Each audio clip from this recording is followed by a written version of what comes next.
Okay, so good evening, everybody, and welcome to part two of the biography of a hill at Greenlaw, the history of the hill. I'm delighted to say that we've got Doctors Ian and Catherine Parker Heath talking to us tonight about Greenlaw's prehistory. I think we're going to cover the Paleolithic up to just before Doomsday. So without any further ado, I'm going to pass you straight over to Ian and Catherine. Thank you very much, Simon, and good evening, everybody. And thank you for inviting us to speak to you all tonight. This is going to be a little bit of a double act between me, Catherine, and Ian, my other half. And yeah, it's like much of what we get up to, really. We are both archaeologists, and together we do have a business called Enrichment Through Archaeology, through which we mainly deliver archaeology workshops to schools, but we also work with community groups too on archaeology projects. And like I said, we are archaeologists, so we are going to be kind of focusing mostly on the archaeological evidence tonight, but of course with some reference to documentary evidence where it's applicable. For the moment, though, Ian is doing most of the work with the Enrichment Through Archaeology business. I am still at present, as some of you might know, I'm the Cultural Heritage Officer for the Southwest Peak Landscape Partnership, but that will be shortly coming to an end. By the end of June, that will be over. So anyway, this evening, between us, we are going to cover quite a lot of time in terms of the periods we are covering, and we're going to try and not cover that much time in terms of talking. We will try and keep it to less than an hour. But we are going to start with the beginnings of prehistory, as Simon mentioned. We're going to start with the Paleolithic period and end with, as the title states, Doomsday. Although I'm only going to mention this briefly, and then hopefully this will be picked up in more detail, maybe at the next talk, if that's okay with Alan Roberts, who I believe is doing that one. So this talk then can be no more than a summary of what was happening on and around Greenlaw and Buxton during this time, as we are condensing over, well over 10,000 years into, as I said, less than an hour, hopefully. In a moment, I will pass over to Ian, but I just wanted to say that what came out of Richard Patrick's talk last month, for me at least, was the importance of landscape and geology and the physicality of place that people act their lives within and upon. The geology of Greenlaw and Buxton and its location in this part of the world is integral to its human past. We also have to remember too that the archaeological evidence is fragmentary, as is the historical record too. And with that also, we have to think about purpose all the time. Why was a certain document written? Who did it? And who was it for? And whilst we cannot argue much of a case from no evidence at all, we also have to remember that absence of evidence is not necessarily evidence of absence. And as archaeologists, we always reserve the right to change our minds as new evidence comes to light. And now I'm going to pass over to Ian, who's going to start with the first part of our talk this evening. That's very true. That's backwards, isn't it? No, it's not backwards. Okay. No. Thank you very much. Okay, everybody, here we go. Now, some of you may remember my previous talk to the group, or it must be at least a couple of years ago now, looking at the prehistory of Buxton. So some of this is going to be perhaps familiar to some of you. But a whistle-top tour through a few thousand years of history here. In Britain, the Paleolithic, or the Old Stone Age, as some people call it, is anything that occurred prior to the end of the last ice age in Britain, which was about 9,600 years ago, BC, which is different. So anything that was in this area then, we refer to as Paleolithic. The Mesolithic, or the Middle Stone Age, is the period from the end of the ice age, around 9,600 BC, to around 4000 BC.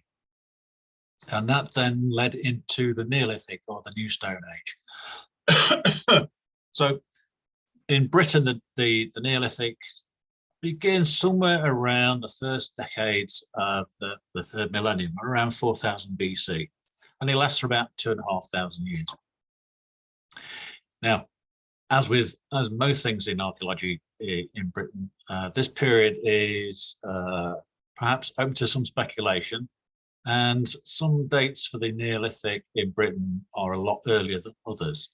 But it's not where you think it might be. There's some very early dates for the Neolithic in Scotland and in the northwest, as well as in the southeast. So it's showing us that people were moving around in ways that might be somewhat unexpected. Now, most of you will have heard of the Bronze Age, but between the Neolithic and Bronze Age was a short period called the Chalcolithic, or the Copper Age, in which it became apparent that people, a small amount of people, it must be said, were working with metals as early as 2500 BC. It does tend to be in the south of the country and is particularly well known around the Wessex region, you might not be surprised to hear. But it's generally thought to be over by about 2200 BC.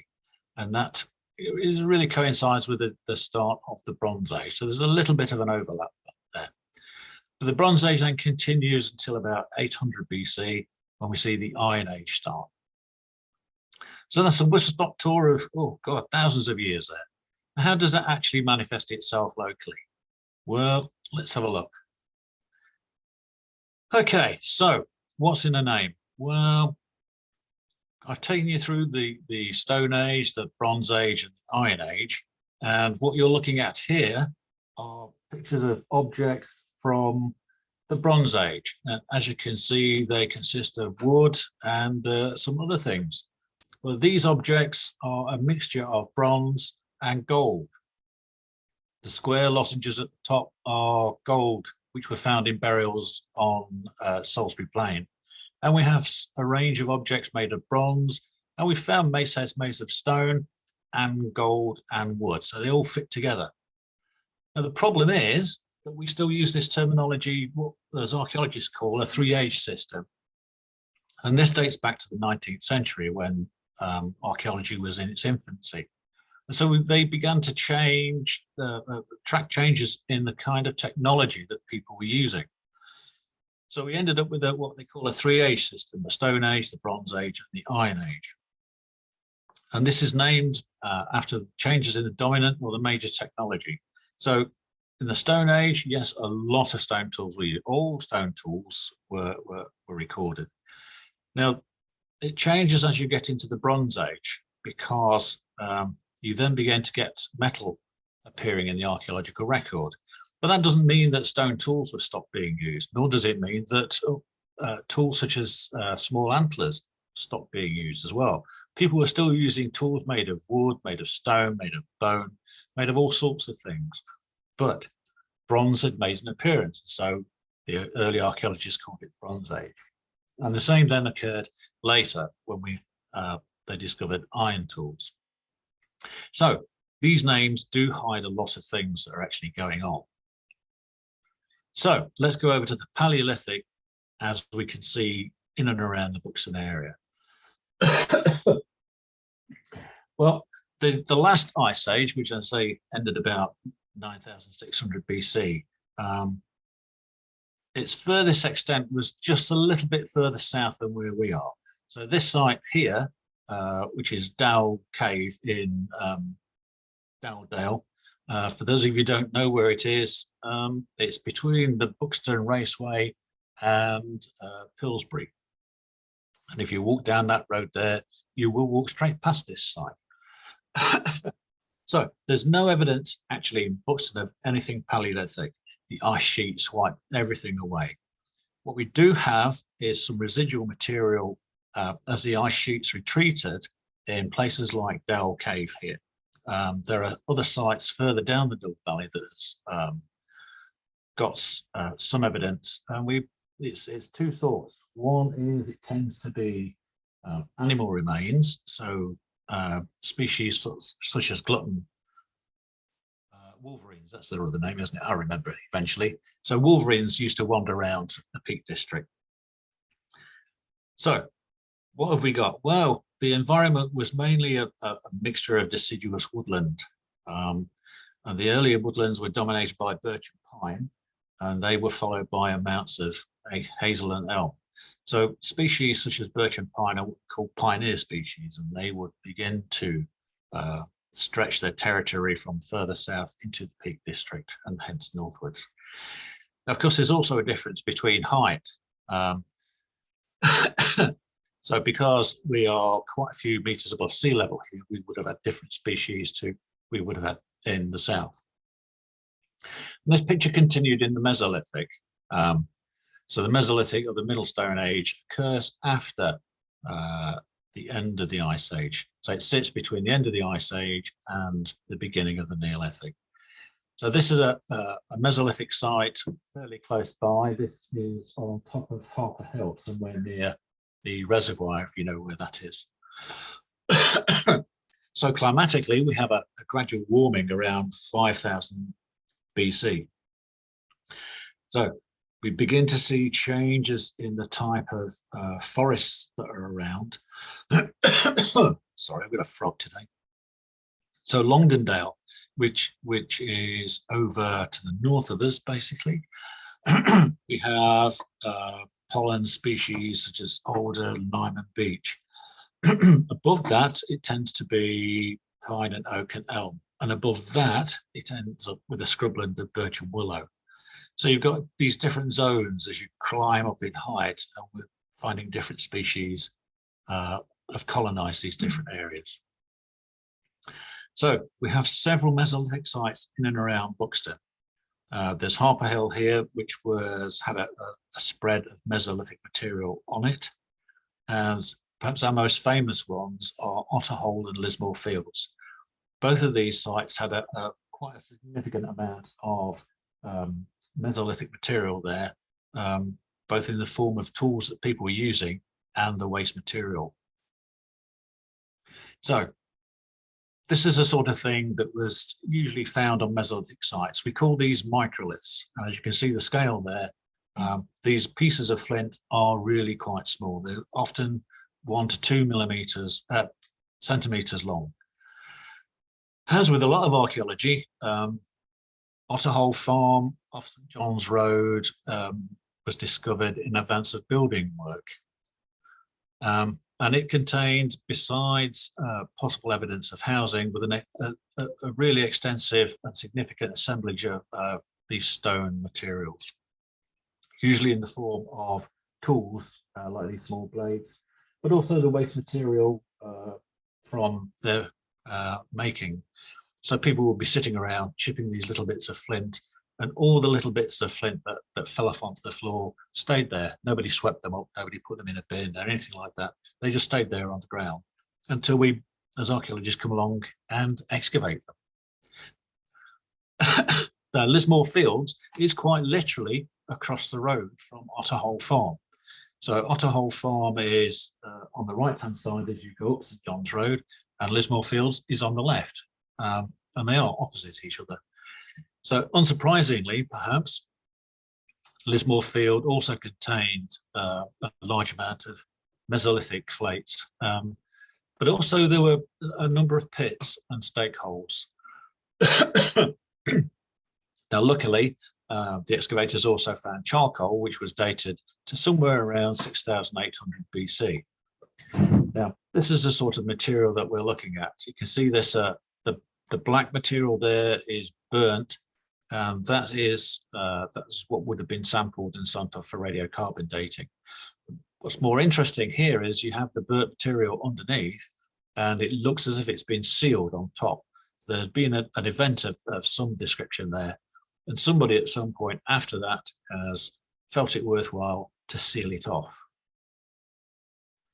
Okay, so the Neolithic, which, as I say, began somewhere around the early decades, around 4000 BC.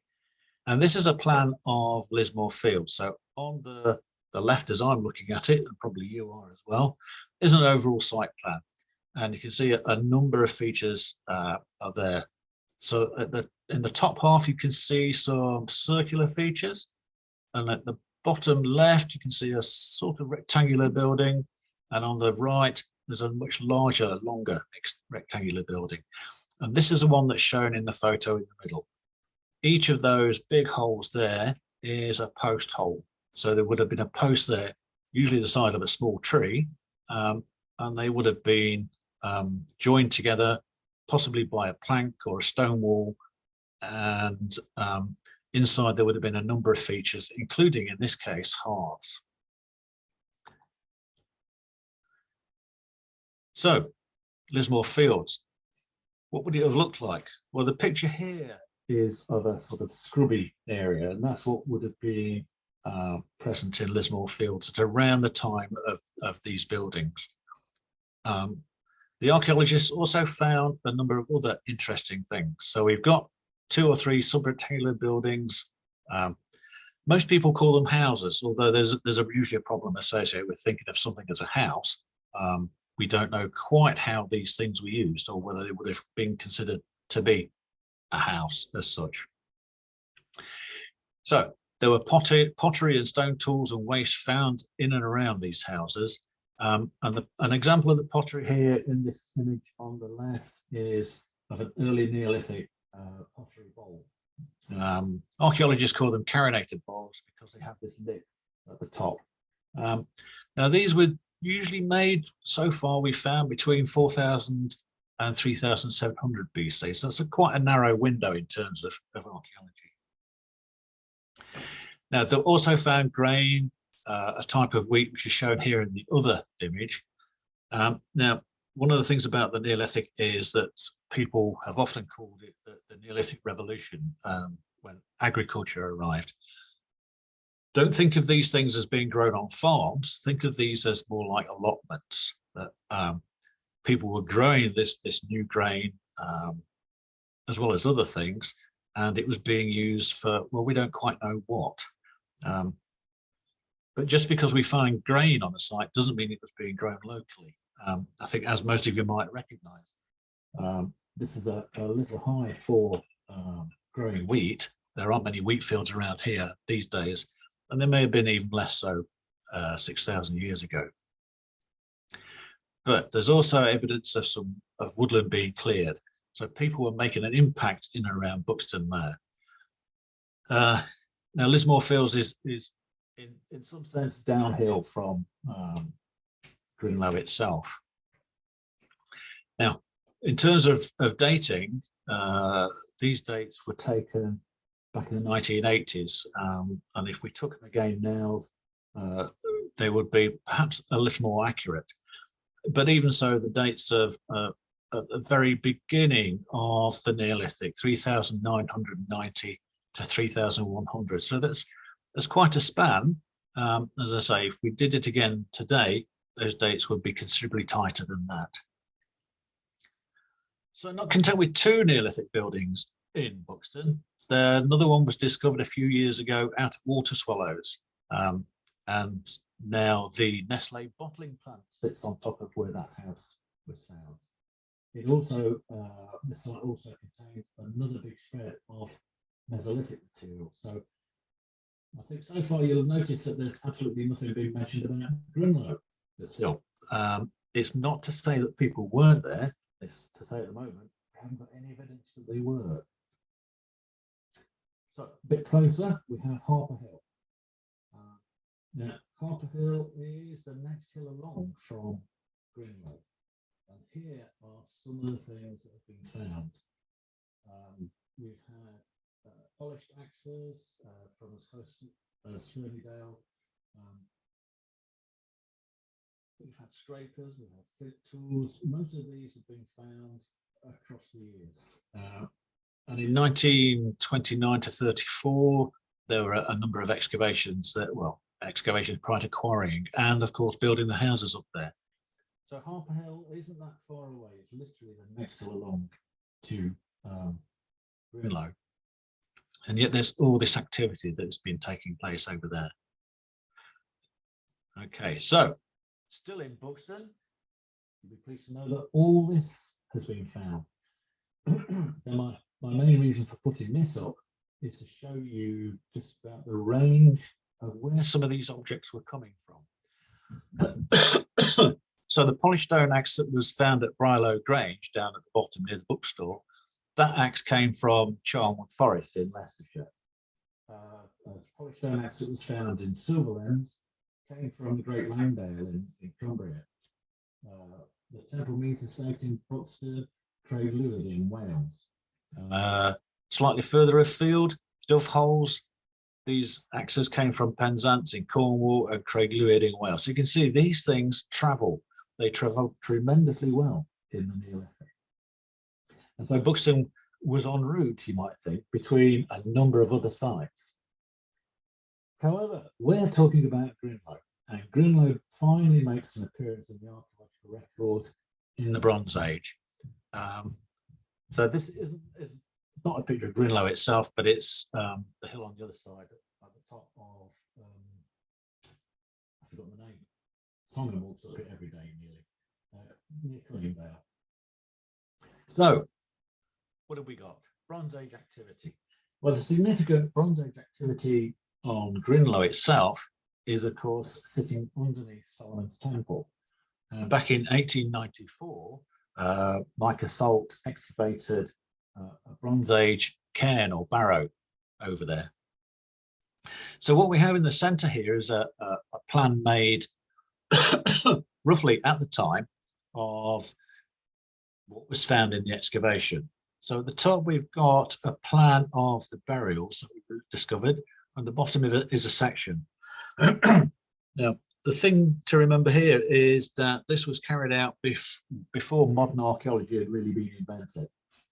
So the details are relatively sketchy, certainly compared to what we find today. But we've got 1, 2, 3 burials that you can see there of what archaeologists call crouched inhumations.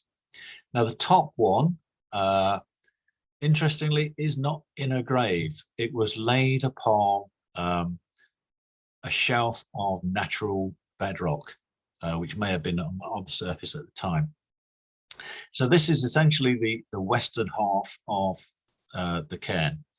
So we've got one body was laid to rest on the top of a natural feature over which the mound was eventually built.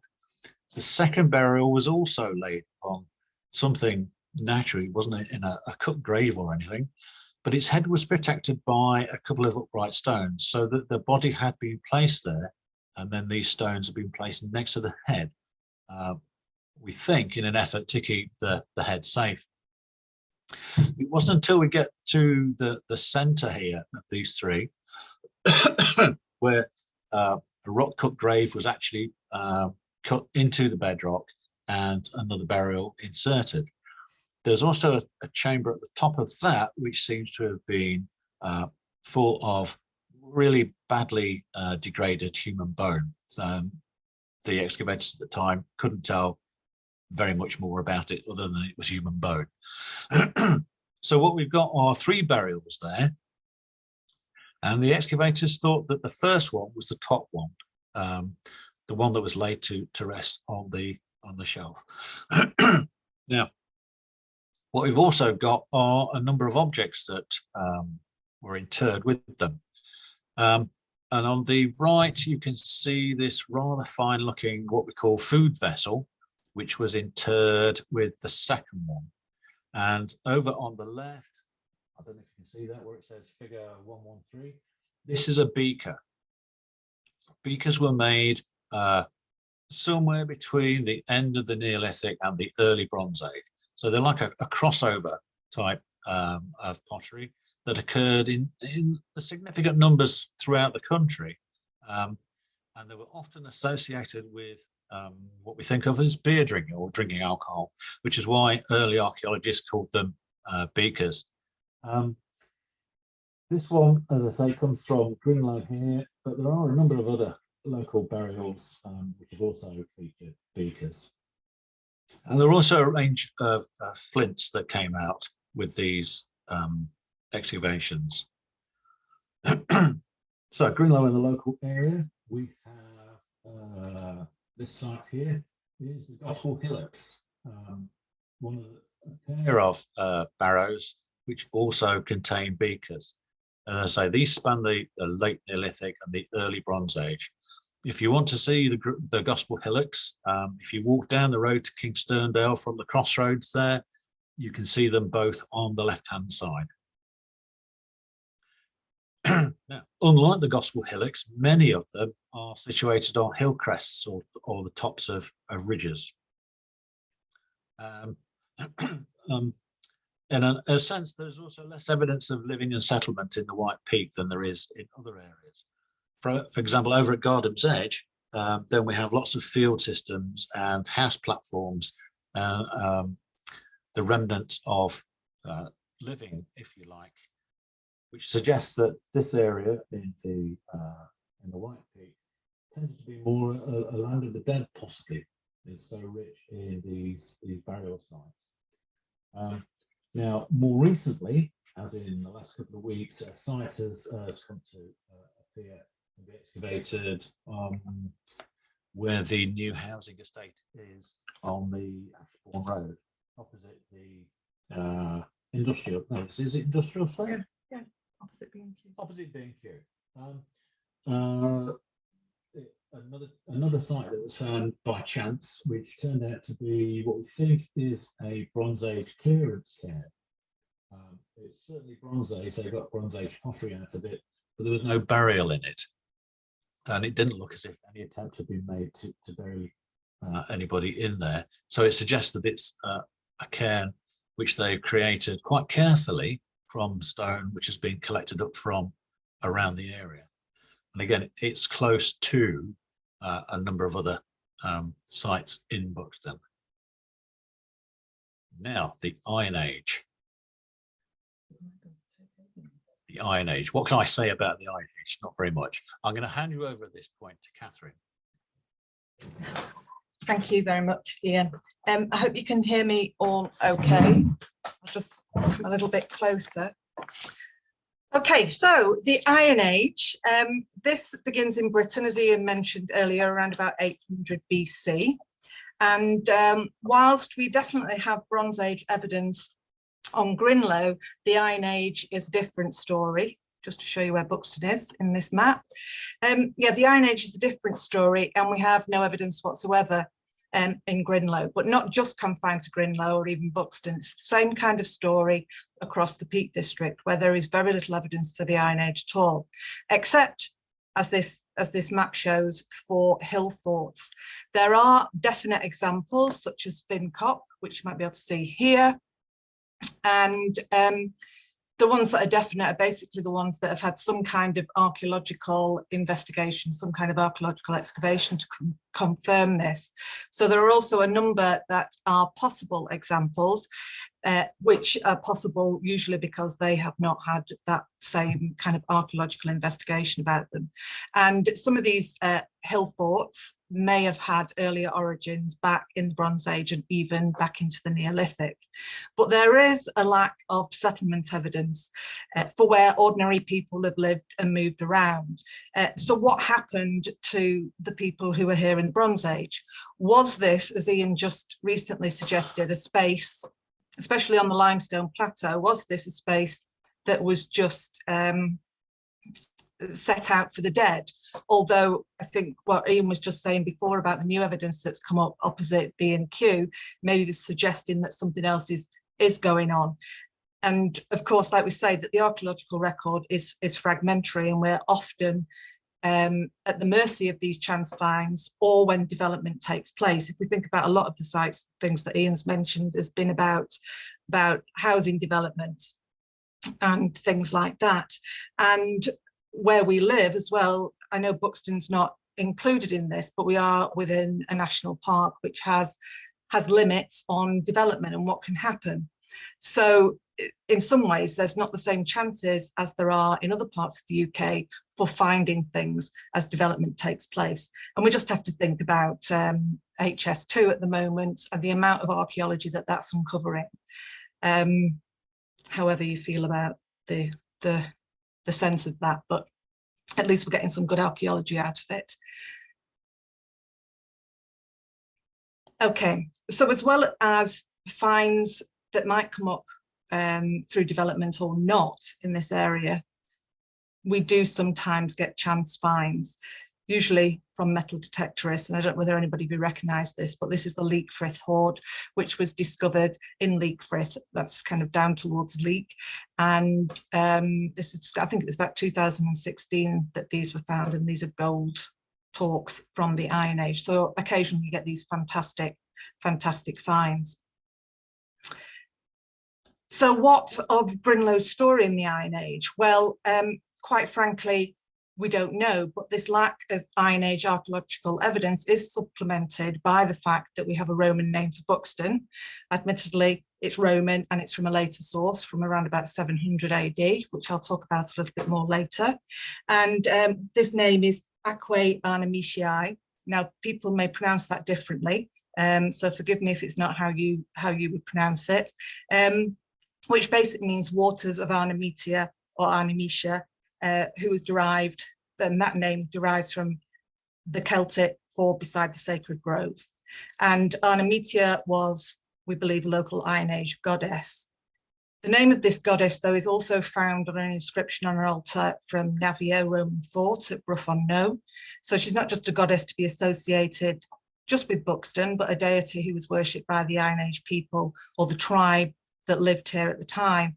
And this tribe living in this area at the time is possibly to be associated with the Coriol Tauvi, otherwise known as the Coritani, which is an alternative name. Living, we believe they were living in what today is most of the East Midlands, or they could also be associated with the Cornovi, or perhaps even people living in the north of the region were part of the Brigantes tribe as well. Different scholars have said different things over the years. But what comes out of this is that kind of the Peak District is kind of in the middle of it all. It's kind of an in-between place in some senses, and this is kind of a theme that does come up time and again. But it seems, nevertheless, that there must have been people who came to the spring in Buxton during the Iron Age, worshipping and in the name of Arnemetia in the Iron Age, but where they lived, and if they visited Greenlaw, they have not left their mark. Pollen evidence, by the way, does show that the climate became cooler and wetter during the Iron Age, and there was the development of moorland and peat on the edges. What we have in the Bronze Age, especially on the eastern moors, we do have a lot of evidence of field systems in the Bronze Age, and that seems to stop.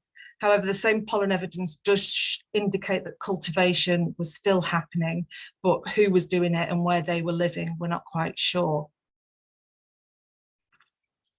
So I've already mentioned the Romans through their appropriation of the local Iron Age goddess, Arnemetia. They did this a lot, and they were very good at doing this kind of thing, appropriating local goddesses, and it kind of helped them be successful imperialists for a number of years. And the Roman period is a different story again to the Iron Age. People were most definitely here on Greenlaw at this time, or for at least part of it. And as many of you will know, the Romans ventured to these shores, first with Julius Caesar, and this is Julius Caesar here, in 55 and then 54 BC, but he didn't stay. So then they came back, the Romans did, in 43 AD under the Emperor Claudius, and they didn't go home for quite a while. It took some time after the initial invasion to get up to this part of the world, and this was probably through Agrippa's campaigns. From AD 69 to 73, he was the commander in Britain, and then he was governor of Britain from AD 77 to 85. Forts were established. Navio at Brough-on-Noe is given the date of AD 75 as its foundation. And then we've got Arditolia, otherwise known as Melandra Castle in Glossop, which was founded in AD 78. So far, a fort has eluded us in Buxton, even though there has been suggestions of where it could be and excavations around Silverlands that thought that they had found something, but it turned out to be geological. The towns developed around the forts, around Navio and Arditolia. The vicus or the vici if we're talking about plurals. But these forts do seem to have been abandoned in the first half of the 2nd century, possibly to move troops north to help build Hadrian's Wall and then the Antonine Wall. Navio was rebuilt in the mid-2nd century, even though the vicus around it may have been inhabited all the time. Other than forts then in the area, what else do we have? Well, we have a number of what we call Romano-British settlements and find spots, and these are all these dots on this map here. In 2003, Bill Betham carried out a review of the Romano-British evidence in the Peak District. And he kind of makes a couple of suggestions about what was going on following the Iron Age. Was what was happening in the Roman period a reoccupation of a landscape that was largely abandoned, apart from the hill forts in the Iron Age, or was it an expansion of population that was already here, so we get more sites appearing, or and was this happening because there was the need to supply the army through agriculture? And of course, another thing that we have in this part of the world is lead. And we know that this was very important for the Romans, for the Romans in this country, but also across the empire. Incidentally, there is not much evidence for Roman lead working at the rakes themselves. This seems to be due to later medieval and post-medieval extraction, but we do actually have lead ingots or pigs bearing the name Lutudarum, which we believe was a place or perhaps a company that's to be associated with the site that's now covered by Carsington water.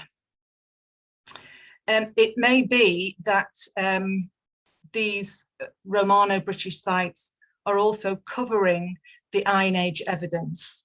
You know, it's hiding that earlier Iron Age evidence because they've occupied the same sites as people were occupying in the Iron Age.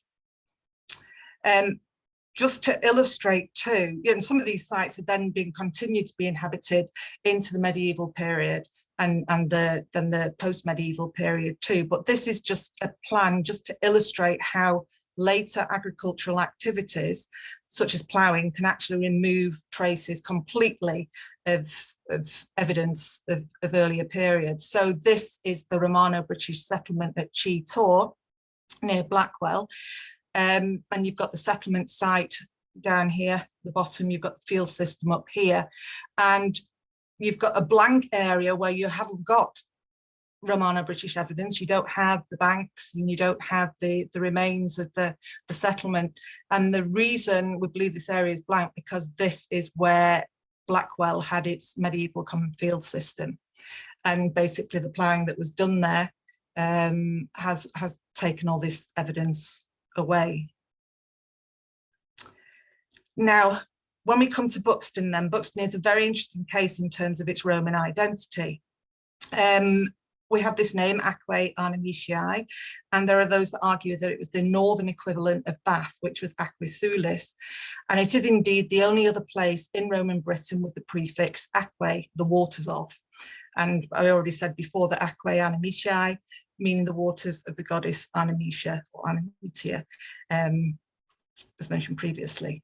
The source for this name, however, is, again, as I mentioned earlier, the Ravenna cosmography, which is a source that comes from around about 700 AD. This is a map that's been created based on the cosmography, which is basically kind of a list. So it's quite a late source. It's beyond the Roman period in Britain, but many other places in Roman Britain have been identified through it, but it's not been straightforward. Various scholars have tried various different things with it over the years. Apparently there are 3 existing copies, none of the original, but 3 copies of the Ravenna cosmography, and none of them match the other ones. There is omissions and inconsistencies. But still, even if we are correct about the name and that Buxton is or was Aquae Arnemisiae, there are others that argue that Roman was little more than a passing place. Yes, it had a spring. Romans appropriated the local goddess, but it was more like a stopping off place on the way to other places, an in-between place, if you like. But we do know as well that Buxton was situated on communication routes. So we know of Roman roads. We've got the street that went from Derby to Buxton and then carried on to Manchester.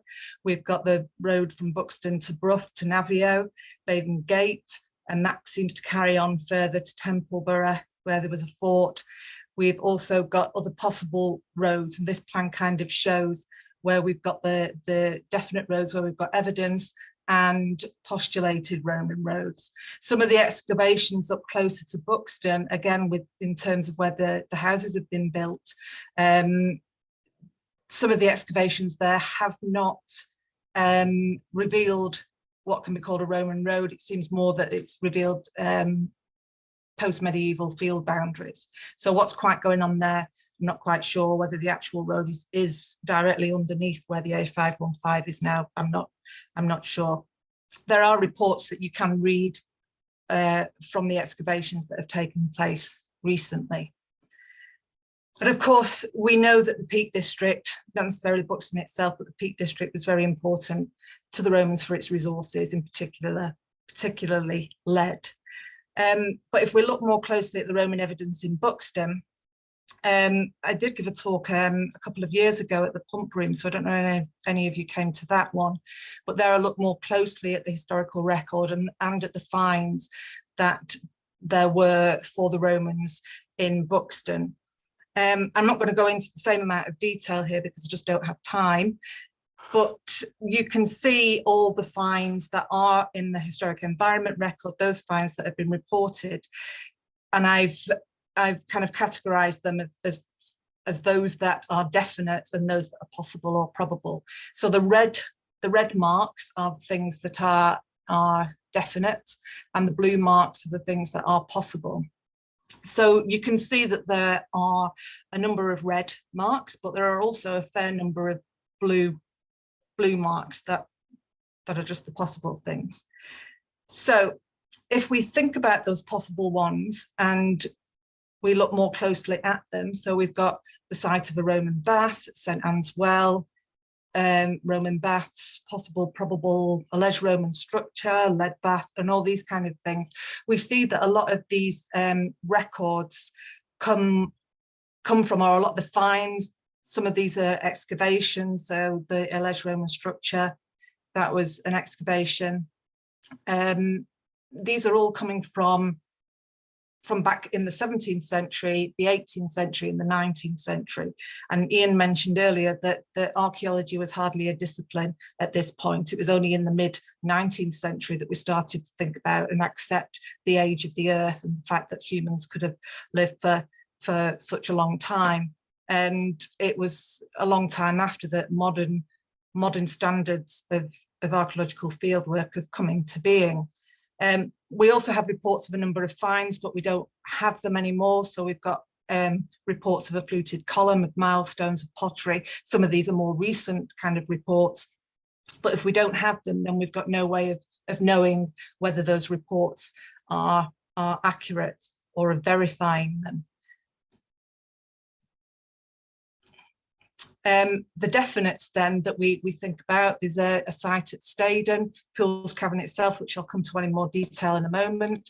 There was a Roman feature in Darwin Avenue that was excavated. There's votive offerings, the coins and things that were found in the spring itself, and a number of finds too, where we still have them. And you can see that a lot of these excavations were taking place in the late 20th century. And this is when we've got methods, good methods of archaeological recording, that we have good record keeping plans, we keep the finds, they go into an archive and they can be looked at again by other archaeologists and reinterpreted and so on. Okay, so the Romans were definitely here, but what all this evidence actually means in terms of what kind of place Roman Buxton was is still difficult, and there are no firm conclusions that can be made yet. Okay, also we do have the Roman roads too, although in certain places we have to be quite careful. With archaeology, we're always saying possibly, probably. It's very rare for archaeologists to say, absolutely, this is definitively, this is how it was, and this is what it was like. Like I said at the beginning, we always reserve the right to change our minds if and when new evidence comes to light. But if we focus then on Greenlaw, we're going to come back to Micah Salt and his excavation of the Bronze Age barrow. And what appears to be a Roman cinerary urn was found.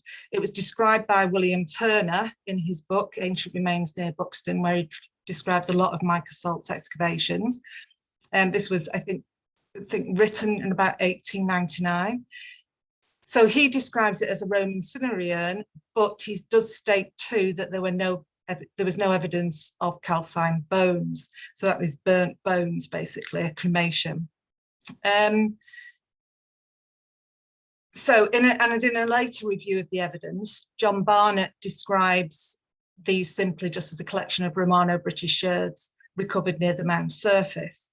Now, there is evidence at many prehistoric monuments, Barrows, Arbelo, other places, and so on, of Roman activity, including burials, secondary burials in these prehistoric monuments. So this fits with this kind of idea, although we cannot say in this case that this was actually a Roman burial being inserted into the Bronze Age mound. However, from Poole's cavern, there is most definitely Roman evidence, although some of this is problematic too. Excavations first took place in 1854, when 3 human skeletons were recorded as being found in front of the entrance, but the exact location of these burials, and if there were burials, is unknown. Excavations then in the Roman chamber, which is here, there's the entrance up here, sorry, I'm assuming you can see my cursor when I use it here. So you've got the entrance there, Roman chambers here. No doubt everybody who's listening to this evening has been into Poole's cavern and had a tour and knows exactly where the Roman chamber is. So excavations went on here, and that revealed even more human remains. I did take this picture from Poole's cavern from the exhibition. This just, it kind of makes me laugh, because these are the antiquarian excavators in the mid-19th century finding these human remains, looking very surprised and stunned. And it's kind of a little bit of a running joke at the moment on some archaeology pages on Facebook, where a lot of the recent articles about the archaeological discoveries on HS2 always describes archaeologists as being shocked and stunned and surprised at everything that they find, or baffled, you know, that everybody, we're just constantly like, oh my God, I was never expecting to find that, when usually it's not the case. Either we don't find very much at all, or we know exactly what we're expecting to find at least. So we're not always that surprised. Sometimes we're excited and pleased, but yeah, so it makes me smile, because it's archaeologists being surprised and stunned. So anyway, altogether then, the record states that there are at least 7 skulls were found at this time, in addition to horns, iron implements, buckles, glass beads, etc., and etc., which help them kind of come up with the conclusion that this was Roman. However, the first controlled modern archaeological excavation at Poole's cavern took place between November 1981 and March 1983. And then a particular concentration of bronzes, including fibulae and pins and other, what they described as offerings, were found, together with what they said the striking diversity of pottery and what they believed was an apparent absence of common domestic rubbish. And this led to the suggestion that the site may have served as a shrine dedicated to water worship. And perhaps this is something that we can see is to do with the goddess Arnemetia. Skeletal remains were also found, including a jaw fragment and teeth. However, reanalysis of the material in the late 1980s and early 1990s has suggested that the cave saw its principal use between 120 and 220 AD. And in one of the reports, they stated that the Victorian and later disturbance and contamination of deposits had led to the incorporation of a quantity of recognisably modern ironwork in some of the excavated layers, and that those things that they couldn't identify as Roman by type, they had to basically dismiss because they didn't have the secure context of the layers that it had come out of. They also disputed the interpretation of the site as a shrine or sanctuary and suggested instead that there was a domestic aspect, but that this was directly related to the use of the cave for metalworking, and that this was basically a workshop.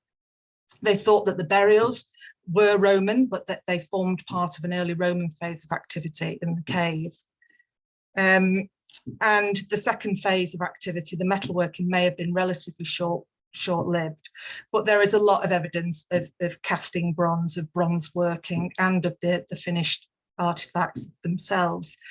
And there is perhaps a link here between Poole's Cavern and the growth of Buxton, if it was becoming this spa centre, this aquae animatia place, providing a ready local market for small decorative trinkets and so on.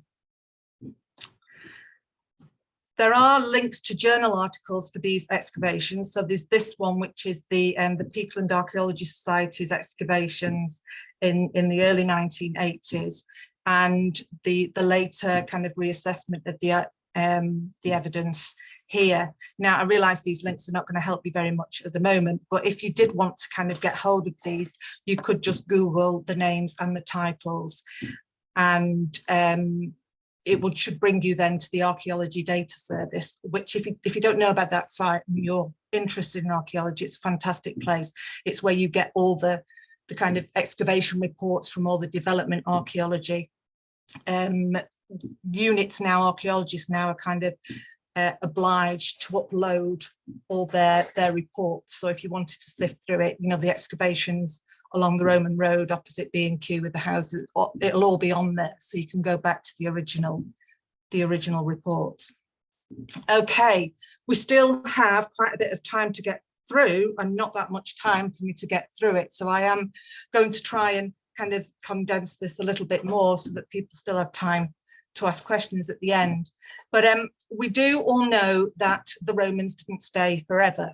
So with increasing pressures on the continent, marauding tribes, and an empire that perhaps become too large to manage, Roman legions were needed elsewhere, and after a bit of to and froing, Roman occupation ended in Britain in AD 410. The next period is basically the early medieval period. Used to be known as the Dark Ages, not so much now, but it spans approximately the 6 centuries from 410 to 1066.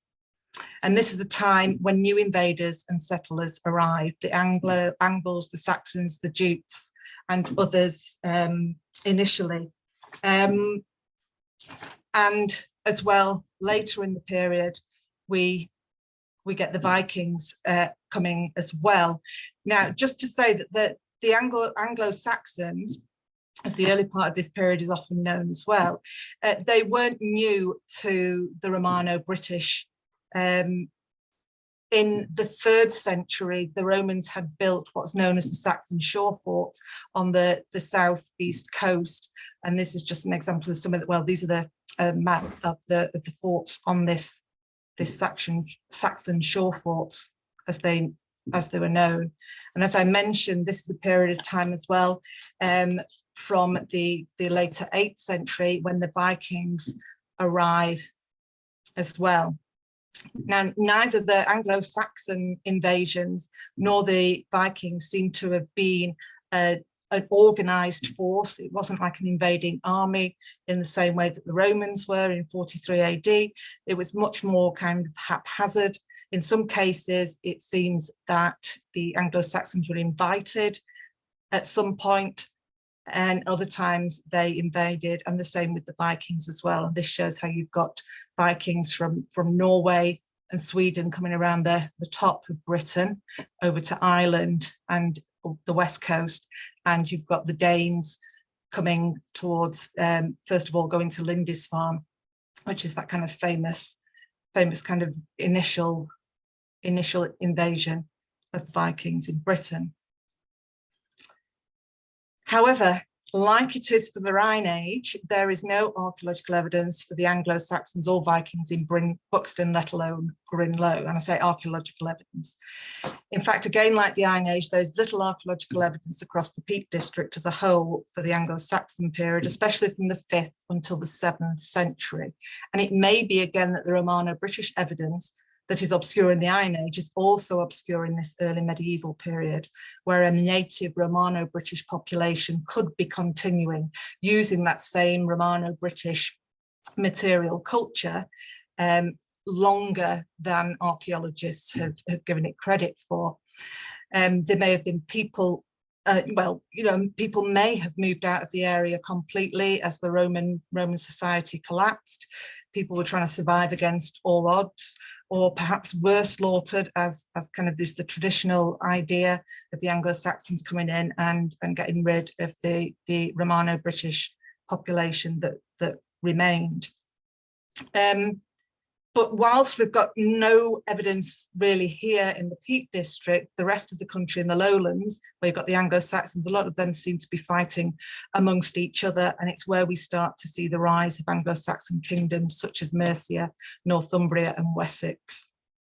And you can start to see this on this plan here. You've got Mercia, Wessex around here, Northumbria. And then you've got the Britons here who in some ways the Romans didn't touch, and we're again the Peak District somehow kind of seemingly in the middle of it all. However, from the 7th century we do have archaeological evidence, and that is in the form of barrows, so burial mounds. We've talked about Bronze Age barrows already, and in these barrows what we see is rich grave offerings with burials. So we do get Anglo-Saxon evidence in earlier Bronze Age burial mounds, but we also get new burial mounds that are built in the Anglo-Saxon period. And an example of this is Benty Grange, in which a rare example of a helmet was found. This is now in Sheffield Museum. So this is the how it looks now, and this is a replica of it. So these can either these burials can either be indicating a new Anglo-Saxon population with an Anglo-Saxon elite. Perhaps instead they are Anglo-Saxon overlords over a continuing native Romano-British population, the remaining population after the Roman society's collapsed. Or maybe it's even the Romano-British population itself taking on the trappings of Anglo-Saxon material culture. Whichever it is, the wealth has been suggested as coming from the lead resources in this area, as it was in the Roman period. And this tradition of burying in barrows in the Peak District matches the same tradition that's seen in other parts of the Anglo-Saxon areas of lowland Britain. And of course, Sutton Hoo is the richest example we have of this. It's all part of that same kind of tradition, and it fits with the rise of the kings and kingdoms. But it was relatively short-lived, and it was likely to be the conversion to Christianity, which was more or less completed by the end of the 7th century, that put a stop to it. However, there are examples of Christian symbols in the Peak District barrow grave goods, and you can see this here. You can't really see it on the original, but you can see it on the replica here. And this has been suggested by Snodgrass, at least. I was going to show you his book. I don't know if you've seen this book. The Peak Satner. Oh, I don't know whether you can see me holding up this book. No, okay. Sorry, it's a book by Phil Sidebottom that came out in 2020, which is concentrating on the people who lived in the Peak District, the Peck Setna. Some of you may be able to pronounce and speak Old English better than I can. But he kind of suggests that maybe this fact that you've got these Christian symbols in these early Anglo-Saxon barrow burials is because it was a continuing population that had never lost Christianity. They weren't being converted at this time. They were just still Christian from the Roman period. Archaeological evidence for the Anglo-Saxons also comes in the form of sculpted stones, many of which appear to be fragments of stone crosses, such as this one at Bradburn here. And it's got the depiction of the crucifixion on this one. And there's also this one here, which is one from Chapel on the Frith. and this was brought to the churchyard there from a wayside location at Eccles Pike. And if I just go back, Ian and I have been playing around with a bit of photogrammetry here. So we've taken photographs of this and then managed to do a 3D model of it. There appears to be two sets of carved stones described as primary and secondary by Sidebottom in his book. He suggests that the primary crosses, which is this first map here on the left, are located in places that reflect divisions that existed around the time that the West Saxons conquered the Mercian and Northumbrian Vikings, and so likely to date to the early 10th century. The secondary crosses, which are in the second map here on the right, are found largely across the southwest peak, the moors, and also a few in the dark peak on the eastern moors and around. And these have been suggested to be associated with what have been described as the Hiberno-Norse or the Anglo-Scandinavians, which is a later movement of a mix of peoples from those Norse Vikings that went kind of around the top of Britain down the west coast. But it's clear that this area was at times Saxon and other times Viking, such as after Alfred the Great made peace with the Viking Guthrum. And this map does show some of those areas that show that influence in place names of the Vikings being here. Just to show you that, the B names. So you've got Derby is one, of course, and you've got Derbyshire, which shows that Viking influence, as well as a number of other places. I just also want to mention Harry Ball. I don't know whether he's in the audience, probably not, but he's a volunteer ranger and he's a keen Anglo-Saxon amateur historian. And he's written a gazetteer of Anglo-Saxon archaeological evidence from the Staffordshire moorlands, and he's done this corresponding roughly to that Anglo-Saxon 100 of Totsmanlow, and the 100 was a subdivision of the shires, and this was kind of a later Anglo-Saxon administrative move, in some ways to kind of break up the kind of original tribal makeup of Britain, of England at this time. This map shows the sites mentioned, and it shows that there is this background of Anglo-Saxon evidence that does show that people were active in this area, at least for some of the time. So apart from archaeological evidence, there is also documentary evidence. One important document is the tribal hidage, which is an early document written somewhere between the 7th and 9th centuries, probably by the Northumbrian Anglo-Saxons. And this is where we see the name, the Pexitna, mentioned. And this is where we are placed here. And that this is the document transcribed. Just to mention a few other bits and pieces of evidence for the area, there's the will of Wulfric Spot, which dates to the early 11th century. He's an Anglo-Saxon nobleman. He mentions places in the Staffordshire moorlands, such as Alstonfield and Sheen. And of course, we have the Domesday Book, which was, as some of you may know, a Norman creation in 1086 after the conquest of 1066 by William of Normandy. And it's very important in terms of understanding the late Anglo-Saxon makeup of England. Names around the vicinity of Buxton include Bakewell, Bradwell, Taddington, Sheen, Longner, Tideswell, Worslow, and so on. But Buxton itself is not mentioned. Buxton is not mentioned in any of them at all. However, I believe there is another document dating to around 1100, which could suggest there was a small settlement in Buxton in 1086, but perhaps not one that raised any revenue of note for the king and wasn't worth recording. When we think about Greenlaw then, coming back to Greenlaw, the only real evidence we have is that of place names for this early medieval period. Greenlaw itself derives from Old English, the Anglo-Saxon language, low meaning mound, and corresponding to those places that are evidence of burial mounds. And we know, all of us will know how many lows there are in this area. In addition, Alan Roberts, and I hope he doesn't mind me mentioning this, he's recently looked further into place name evidence, suggesting that names such as Burbage and a number of other burr names near Harper Hill, Burlow Road, Burlow Farm, may indicate the presence of an Anglo-Saxon fort or burr. Alfred the Great, of course, was the first to establish many burrs, and he was known to use abandoned Roman towns or Roman forts. And Edward the Elder, who I believe was Alfred's great-grandson, was told he built one apparently at Bakewell. Sidebottom in his book thinks that this might actually have been at Navio Roman fort because of this tradition of building burhs in old Roman forts.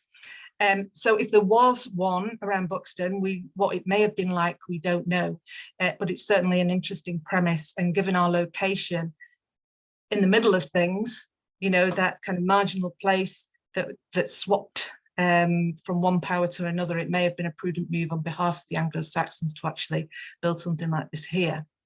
However, we have now come to the end of this part of Greenlaw's story. You might be pleased to hear, because I see that the time's moving on and Ian's saying in my ear to hurry up. So we've come to the end of this part of Greenlaw's story. It is, as we have seen, rather fragmentary, but hopefully the picture given is of a place that saw the ebb and flow of people as they navigated the immense changes that happened during this vast period of time. That's it then from Ian and I. Thank you very much for listening. If there are questions, we'd be happy to answer them as best as we can. Thank you very much. Brilliant. Thanks very much, Catherine and Ian. Fascinating, and well done for covering such a long period of time so succinctly and so fascinatingly. If anyone's got some questions, do you want to, can you raise your hands using the reaction, the button on the reaction thing that says raise hands at the bottom? Have we got any questions? So I apologise for Ian's speaking. We've just got the messages about Ian sitting close to the microphone. Yeah. While we're waiting for people to think of questions, I've got one, then, which is not so much about Greenlaw, but it's about the different periods of the Paleolithic, the Neolithic, the Bronze Age. Were these movements of people, or were they movements of ideas? A bit of both, I think, Simon. It depends on where you are and what evidence you want to look at. But things like stone axes move. If you have an axe that was quarried in Langdale and ends up in Buxton, it doesn't get here by itself. People are moving it. So whether it was one person who moved or several people, I mean, there's one idea is that these axes were passed on to different people. So if you like, people are a conduit for the axe. Locally, there's a burial near Monash from the Bronze Age of a man who grew up in Central Europe, somewhere near the Alps. So people were traveling big distances. But whether there were the if you like, invasions is very hard to say. What we do know is that people moved and goods moved. I was interested. Can't say more than that. I come from Somerset, and isn't there an evidence of they took a DNA sample from a skeleton in was it one of the caves in Cheddar Gorge? Cheddar Gorge. Yeah. And they found a match to someone living in the village of Cheddar. Yeah. Yeah, there's been a lot of DNA work done recently that has suggested that some of these changes, like you say, from the Neolithic to the Bronze Age, there does seem to be an influx of new people, which a lot of archaeologists didn't like the sound of at one point. You know, so ideas, kind of interpretations of this changes. But recently there has been a lot more DNA evidence taken and analysed. I think there is always an issue when you're doing it, when you're looking at local populations going back. I think when you're taking samples from the ancient evidence, you can say a lot more with a lot more certainty than one person is an actual descendant of Cheddar Man or whatever that was. I think there are difficulties in that, and I can't remember all the arguments because it does get very, very scientific and very technical. Yeah, but I think things with that you do have to be careful as well. So But there would have been some continuity of people. It wouldn't have been a complete, literally sort of wipe the slate clean. Well, ideas about that have changed as well. I think the traditional kind of feeling about when the Anglo Saxons invaded, and even with the Viking invasions, there's a hell of a lot of slaughter and killing and things like that. So, and I think people have looked at the numbers that would have come over with the Vikings and with the Anglo Saxons, and there were vast numbers. So in some ways and in some places, there may have been a wholesale complete wipeout of the local population and a new population there, and in others it's different. And I think what Phil Sidebottom, if I show the book now, is arguing in his case that he thinks in this part of the world we have a good case for a continuing population that continued from possibly even before, you know, even the Romans coming. When the Romans came, it was an occupation. It wasn't really a colonization. That wasn't a wholesale change of populations. It was like a veneer almost. So the populations that are in this part of the world, you know, continuing from, you know, the original British, the Britons, if you like, that you still see in Wales and Cornwall, and, you know, the original Celtic peoples, if you want to call them that. So anyway, really then Buxtonians are actually Welsh, then that's an interesting thought for sure. Well, it's quite interesting about the word Wales and Welsh and what that means as well. That used to be quite a derogatory term, not saying that the Welsh, you know, for the Welsh, but that term used to be called, it's part of where Cornish gets its name from as well. I think that came from something like Corn Welsh or something like that, and then and something. So, yeah. Right. Brilliant. Thanks. Anybody got any other questions at all? If you've got a question, either raise your hand or you can even unmute yourself and blurt out if you want. Nobody could hear what you said, of course, Ian, though. So. Excellent. They did hear some of it. It kept on fading. That was a problem. I think Steve, have you got a question? Yeah. Hi, good evening. Thanks ever so much. Yeah, you made me think of when I was at school, my English teacher was very, very keen on Old English, and had a theory that Nottinghamshire and Derbyshire was where you had, if you like, the most pure slang, which had never changed, going back forever and a day. Oh, right. And that resonates with the thing about the Peck Sound. And it also resonates in my mind with some of the longevity of words, you know, like the names of rivers very often are thought to be one of the few examples of ancient British. And I'm mindful of this thing that I've come across before about Christianity, Romano Christianity, continuing in the Peak District and roundabout, rather than the Celtic Christianity that kind of went through Wales over to Ireland, back across to Iona, and then back down to Northumberland and met in the kind of synod of Whitby, and there's a big kind of showdown. And it's just the persistence of, you mentioned it yourself briefly, I was thinking about Eccles Pike, because one of the points he made was where you get persistence of the use of the word Eccles, it suggests Romano British Christianity rather than Celtic Christianity. And I just wondered if anybody had done a place name kind of survey on that. Yeah, the Iglis, that Iglis, Latin, from the Welsh, the root for Eccles, you know, and it all connects together.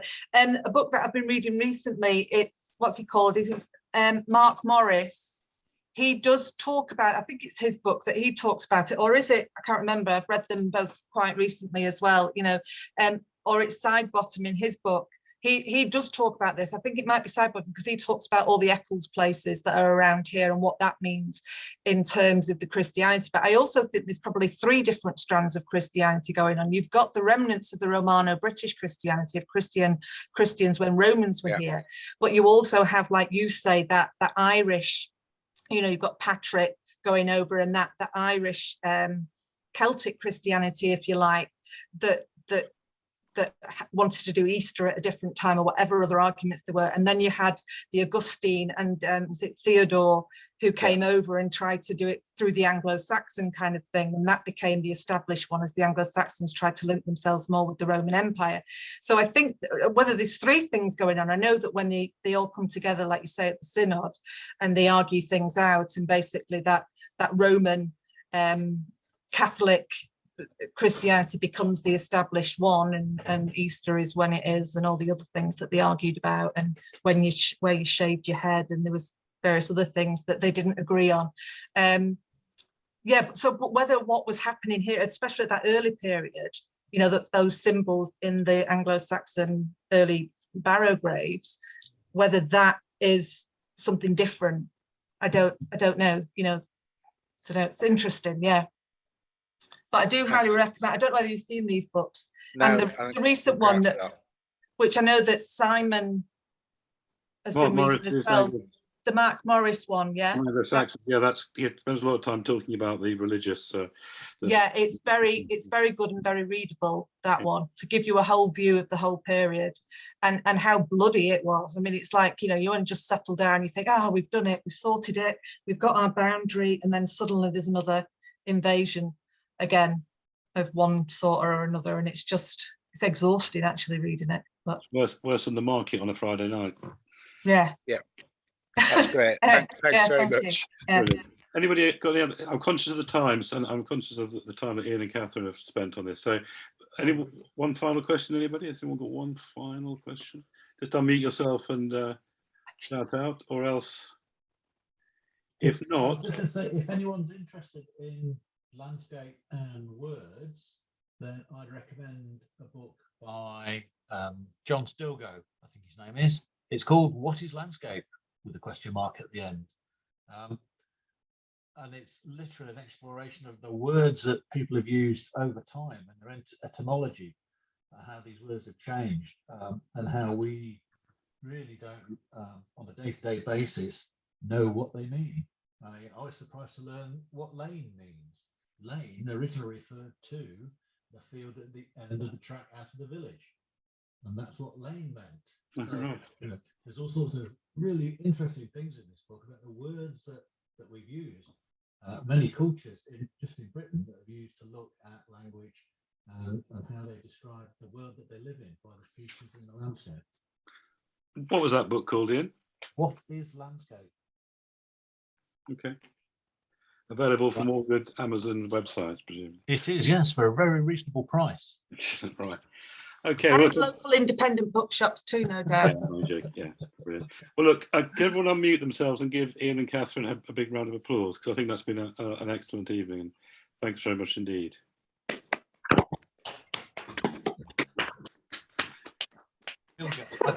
Sounds really No, I mean, I think not everybody's unmuted themselves. Yeah? No, it's all right. People are clapping. You have to whoop and holler and stamp your feet as well at the same time. Yeah. The Richard and Angela that. People are I can tell they're whooping and hollering. Brilliant. Well, thanks very much, both of you. Indeed, that was really excellent. So you're welcome. And it will be the video will be appearing on our website shortly. Okay. Gosh. Yeah, okay, I'll never listen back to that. Thanks very much.